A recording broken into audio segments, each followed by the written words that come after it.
మరొక ఇంట్రెస్టింగ్ టాపిక్తో వచ్చేసాను. టాపిక్ ఏంటంటే ఇన్నోసెంట్గా చాలా మంది ఉంటారు. అమ్మాయిలైనా అవ్వచ్చు, అబ్బాయిలైనా అవ్వచ్చు. నలుగురిలో కూర్చోడానికి సిగ్గుపడతారు, నలుగురితో మాట్లాడడానికి సిగ్గుపడతారు, ఏదైనా అకేషన్స్ ఉన్నా సిగ్గుపడతారు రావడానికి. కాబట్టి వాళ్ళ గురించి మాట్లాడదామని ఈరోజు అనుకుంటున్నాను. ఇన్నోసెంట్ అనేది అసలు ఎందుకు వస్తుంది, వాళ్ళకి ఇన్నోసెంట్గా ఎందుకు ఉంటారు? అందరిలాగా ఉండొచ్చు కదా అంటే అందరిలాగా ఉండడానికి అందరం ఒకేలాగా ఉండం కదా. ఉన్న వాళ్ళం కూడా ఇన్నోసెంట్గా ఉన్న వాళ్ళని అలా అనుకుంటాం, కానీ ఇన్నోసెంట్గా లేని వాళ్ళం మనం ఉంటాము. కానీ మనం అలా ఉండం కదా అందరిలాగా. మనము అందరం ఒకేలాగా ఉంటే వాళ్ళు కూడా మనలా ఉండొచ్చు కదా అనుకుంటాం. మనము ఒక్కొక్కరికి ఒక్కొక్కలాగా ఉంటాం. కాబట్టి వాళ్ళని ఎప్పుడు అలా వేరు చేసి చూడొద్దు. వాడంతే ఇప్పుడు ఇన్నోసెంట్గా ఉండే ఒక అమ్మాయి కానీ అబ్బాయి కానీ వాడు వేస్ట్ గాడు, నలుగురిలో కూర్చోడు, నలుగురిలో మాట్లాడు, నలుగురితో కలిసి తినడు, వాడికి సంతోషం ఉండదు, ఏముండదు, వాడి ప్రపంచం ఏదో వాడే అని చాలామంది తిడుతూ ఉంటారు. అది అమ్మాయి అయినా అవ్వచ్చు, అబ్బాయి అయినా అవ్వచ్చు. కానీ వాళ్ళకి చెప్పేది నేను ఒకటే, వాళ్ళు ఇన్నోసెంట్గా ఉన్నా, నలుగురిలో కూర్చోలేకపోయినా, నలుగురితో సంతోషంగా మాట్లాడకపోయినా, నలుగురితో కలగలిసి ఉండకపోయినా వాళ్ళ వే ఆఫ్ థింకింగ్ చాలా పర్ఫెక్ట్గా ఉంటుంది. వాళ్ళకి తెలివి లేదని కాదు, తెలివి చాలా ఉంటుంది. కాకపోతే ఏంటంటే నలుగురిలో బయటపడలేరు, నలుగురితో మాట్లాడలేరు. కానీ టైం వచ్చినప్పుడు అసలు నలుగురితో మాట్లాడడానికి వాళ్ళ ఇష్టం అనమాట. ఎలా అయినా మాట్లాడతారు. వాళ్ళకి మాట్లాడే విధానం ఏంటో కూడా తెలుసు. మాట్లాడే విధానం తెలియదని కాదు.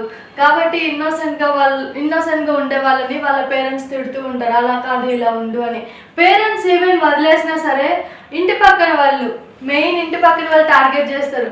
వాడేంటి అలా ఉన్నాడు, ఆ పిల్లేంటి అలా ఉంది, ఏం తెలీదా మాట్లాడాలని, ఎలా పలకరించాలి ఏం తెలీదా, ఇంటికి రిలేటివ్స్ వచ్చినా సరే మాట్లాడదు, అట్లా ఇంట్లోనే కూర్చుంటుంది, అది ఇది అనుకుంటారు. కానీ ఇంటికి రిలేటివ్స్ వస్తే ఏంటి, రిలేటివ్స్ రాకపోతే ఏంటి, ఆ పిల్ల ఇన్నోసెంట్ పిల్ల, ఆ వాడు ఇన్నోసెంట్ అబ్బాయి. మరి వాళ్ళకి ఏం సంబంధం? వాళ్ళకి నచ్చదు కదా అలా కూర్చొని మాట్లాడడం. వాళ్ళకి అది ఒక లైక్ ఫీల్ అనమాట. నలుగురిలో కూర్చోవాలనిపించదు, మాట్లాడాలనిపించదు. అలాని వదిలేమని చెప్పను, మాట్లాడాలి, చెప్పాలి, చేయాలి, అలవాటు చేయాలి మెల్లమెల్లగా. అలా కాదు ఇలా కాదు అలా అని చెప్పి వాళ్ళకి అలవాటు చేస్తూ ఉండాలి. ఏ వే ఆఫ్ థింకింగ్, వాళ్ళకి వే ఆఫ్ థింకింగ్ ఏంటి అనేది చెప్పాలి. ఇన్నోసెంట్గా ఉండడం కరెక్టే, అలా అని ప్రతిసారి ఇన్నోసెంట్గా ఉండడం కరెక్ట్ కాదు. ఎందుకంటే నలుగురిలో కూర్చొని మాట్లాడే సిచ్యువేషన్స్ వస్తాయి. ఫర్ సపోజ్ స్కూల్కి వెళ్తున్నారు, స్కూల్లో ఫ్రెండ్స్ ఉంటారు. ఇన్నోసెంట్ ఏం చేస్తారు, ఎవరో ఒకరినే ఎంచుకుంటారు. స్కూల్లో అయినా సరే, కాలేజ్లో అయినా సరే వాళ్ళతోనే మాట్లాడతారు. స్కూల్లో లంచ్ చేసేటప్పుడు వాళ్ళతోనే ఉంటారు, బ్రేక్ అప్పుడు బయటకు వెళ్ళాలన్నా వాళ్ళతోనే పోతారు. ఈవెన్ ఇంటికి వచ్చేటప్పుడు కూడా కొంచెం దూరమైనా సరే వాళ్ళతో, స్కూల్ నుంచి బయటికి రావడానికైనా, కాలేజ్ నుండి బయటికి రావడానికైనా సరే వాళ్ళనే ఎంచుకుంటారు. పర్టికులర్ వన్ పర్సనే ఉంటారు. ఇంకా అదర్వైజ్ ఎవరున్నా సరే ఏం చేస్తున్నా వాళ్ళకి అనవసరం అన్నట్టు ఉంటారు. కానీ స్కూల్ కాలేజెస్ అయితే ఈవెన్ ఓకే, స్కూల్ కాలేజెస్ అయిపోయినాక బయటికి రావాలి, జాబ్ చేయాలి, నలుగురిలో కూర్చోవాలి, నలుగురితో మాట్లాడాలి.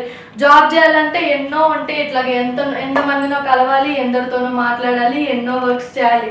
కాబట్టి అప్పుడు అలా కుదరదు కదా. మరి సడన్గా ఇప్పుడు దాకా ఉన్న ప్రపంచం ఒకటి, తర్వాత జాబ్ చేసేటప్పుడు అలా మాట్లాడాలంటే వాళ్ళు ఇంకా జాబ్ కూడా చేయలేరు ఆ ఇన్నోసెంట్ మీద. కాబట్టి పేరెంట్స్ ఏం చేయాలంటే చిన్నప్పటి నుంచి ఉన్న ఇన్నోసెంట్ని మార్చాలి. అలా మార్చి నువ్వు ఇట్లానే ఉండకూడదు, ఇంట్లోనే ఉండకూడదు, నువ్వు నలుగురిలో కూర్చొని మాట్లాడాలి, అప్పుడే నీకు ధైర్యం అనేది వస్తుంది, నీకు ఆ ఇన్నోసెన్స్ అనేది పోతుంది అని చెప్పి పేరెంట్స్ వాళ్ళతో మాట్లాడి చేయాలి. కాబట్టి అప్పుడు స్కూల్లో అయినా, కాలేజ్లో అయినా, జాబ్ చేసే దగ్గరైనా, ఎక్కడైనా సరే నలుగురిలో కలిసి మాట్లాడతాడు, నలుగురితో కలిసి సంతోషంగా ఉంటాడు, నలుగురితో కలిసి ఫంక్షన్కి వెళ్తాడు, ఫంక్షన్ ఎంజాయ్ చేస్తాడు, ఏమైనా చేస్తాడు. కాబట్టి ఇన్నోసెంట్ అనేది వదిలేయండి. ఇన్నోసెంట్ ఉండాలి, కానీ అన్నిటికీ అదే మంచిది కాదు. ఇన్నోసెంట్ అనేది లైక్ మనలో ఉన్న మనిషిని చంపేస్తుంది. మనం ఏదన్నా చేయాలనుకున్నా, ఒక పని చేయాలన్నా సరే ఇన్నోసెన్స్ అది అర్థం వచ్చేస్తుంది మనకి.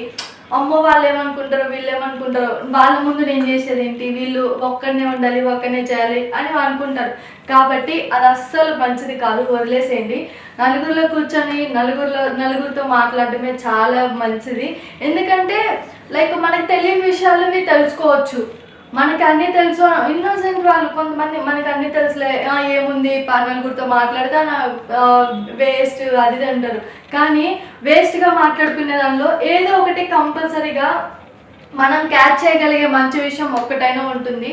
కాబట్టి వేస్ట్గా మాట్లాడినా సరే, మంచిగా మాట్లాడుకుంటున్నా సరే నలుగురితో ఉండడం నేర్చుకోండి. ఎందుకంటే తెలియని విషయాలు కొత్తగా నేర్చుకోవచ్చు, మనుషుల వే ఆఫ్ థింకింగ్ ఎలా ఉంటుందో తెలుసుకోవచ్చు, వాళ్ళు మాట్లాడే విధానం ఎలా ఉంటుందో తెలుసుకోవచ్చు, అలాగే ఎవరి దగ్గర ఎలా మాట్లాడాలో తెలుసుకోవచ్చు. కాబట్టి నేను ఇన్నోసెంట్ అబ్బాయిలైనా సరే అమ్మాయిలైనా సరే ఒకటే చెప్తున్నాను, మీకిన్న ఇన్నోసెంట్ని వదిలేసి నలుగురితో మాట్లాడడం నేర్చుకోండి, నలుగురిలో ఉండడం నేర్చుకోండి. అలాగే ఈవెన్ ఫ్యామిలీ ఫంక్షన్స్ అయినా ఫ్రెండ్స్ ఫంక్షన్స్ అయినా కంపల్సరీ వెళ్ళండి. ఎందుకంటే ఫంక్షన్స్లో చాలా మంది వస్తారు. నార్మల్గా ఇంట్లో అయితే రిలేటివ్స్ ఎవరో ఒకరు ఇద్దరు వస్తారు, పక్కన అయితే నలుగురు ఐదుగురు ఉంటారు. కానీ ఫంక్షన్లో చాలా మంది ఉంటారు. అక్కడ కనుక మీరు మాట్లాడగలిగితే మీరు ఎక్కడైనా మాట్లాడగలుగుతారు. ఎందుకంటే అంతమంది ముందు మాట్లాడతారు కదా. ఈవెన్ తెలిసిన వాళ్ళైనా తెలియని వాళ్ళైనా సరే వాళ్ళ ముందు మాట్లాడడం చాలా గ్రేట్. ఒక స్టేజ్ ఫియర్ అనేది ఉండదు అలా మాట్లాడడం వల్ల. నార్మల్గానే స్టేజ్ ఫియర్ ఉంటుంది అందరికీ, కానీ మీరు ఇంకా ఇన్నోసెంట్గా ఉంటారు. మరి మీకు ఇంకెంత స్టేజ్ ఫియర్ ఉంటుంది? కాబట్టి ఆ స్టేజ్ ఫియర్ అదేమి ఉండకూడదు. నలుగురిలో మాట్లాడాలనుకున్నా సరే మీకున్న ఇన్నోసెంట్ని వదిలేయండి, నలుగురితో ఉండడం నేర్చుకోండి. తెలియని విషయాల్ని తెలుసుకోవచ్చు, ఇంకా నలుగురితో ఎలా ఉండాలో తెలుస్తుంది మీకు.